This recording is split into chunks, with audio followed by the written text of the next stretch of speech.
Schwannome de l'orgue ponto-cérébelleux, un patient de 49 ans sans antécédents médico-chirurgicaux notables, boxeur professionnel en fin d'une longue carrière de boxe catégorie poids lourd, se présente au service de neurologie du CHU de Liège pour une paralysie de l'hémiphase gauche inférieure. À l'anamnèse, l'épouse du patient se plaint que son mari ne l'entend pas aussi bien qu'auparavant et qu'elle est obligée d'augmenter le ton.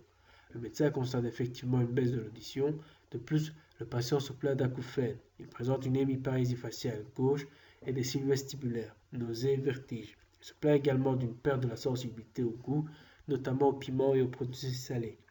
Le médecin demande une IRM et après analyse, constate une tumeur dans l'orgue ponto-cérébelleux. Le traitement sera une intervention chirurgicale. Le schwannome de l'angle ponto-cérébelleux correspond à une tumeur bénigne localisée au niveau de l'angle ponto-cérébelleux, qui est une région anatomique frontière entre le système nerveux central avec le tronc cérébral et le cervelet et la base du crâne avec le rocher.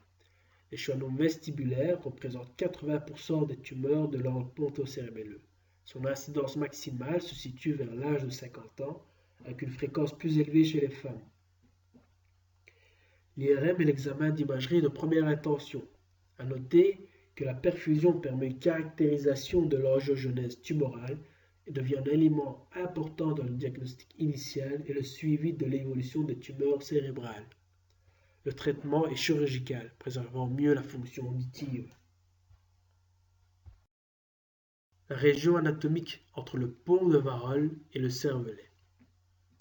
Le pédicule acoustico-facial enroulé en hélice traverse obliquement cette région.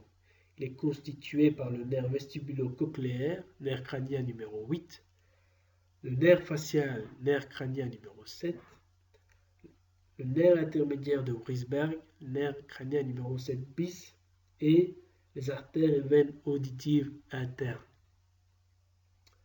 Le nerf 7 a deux branches, une principale et une intermédiaire. La branche principale, aussi appelée nerf facial, donne une innervation motrice de la face des muscles de la mimique. Il innerve aussi le ventre postérieur du muscle digastrique ainsi que les muscles styloïoïdiens et stapédiens. Le nerf 7 bis constitue le nerf intermédiaire de Wrisberg.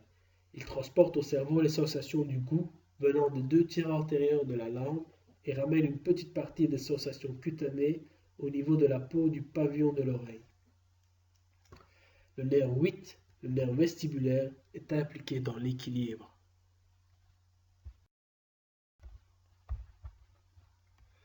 Le schwannome est une tumeur d'origine ectodermique et le plus souvent bénigne.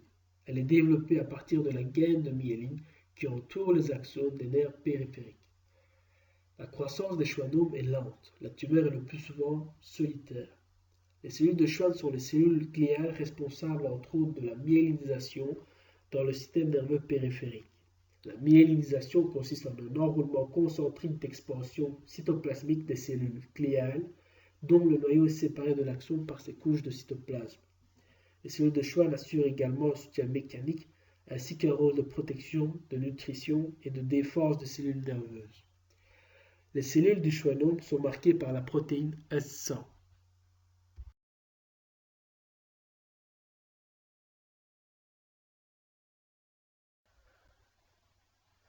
Le schwannome de l'orgue ponto-cérébelleux va comprimer le pédicule acoustico-facial.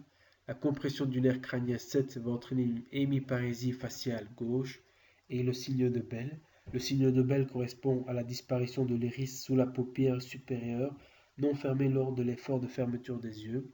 La compression du nerf crânien 7 bis va entraîner une xérostomie, une xérophthalmie et une agosie partielle. La compression du nerf crânien 8 également du cervelet va entraîner des acouphènes, une hypoacousie, des signes vestibulaires, nausées, vertiges et également une ataxie. Une tumeur dans la région anatomique ponto-cérébelleuse va comprimer les nerfs crâniens 7, 7 bis et 8. La compression du nerf 7 va entraîner une perte de la sensibilité de la moitié inférieure gauche du visage, une fermeture des yeux non fonctionnels. La compression du nerf 7 bis va entraîner une diminution de la salivation, du goût et notamment de la lacrymation. La compression du nerf 8 va entraîner une perte de l'équilibre, une baisse de l'audition, des vertiges et des nausées.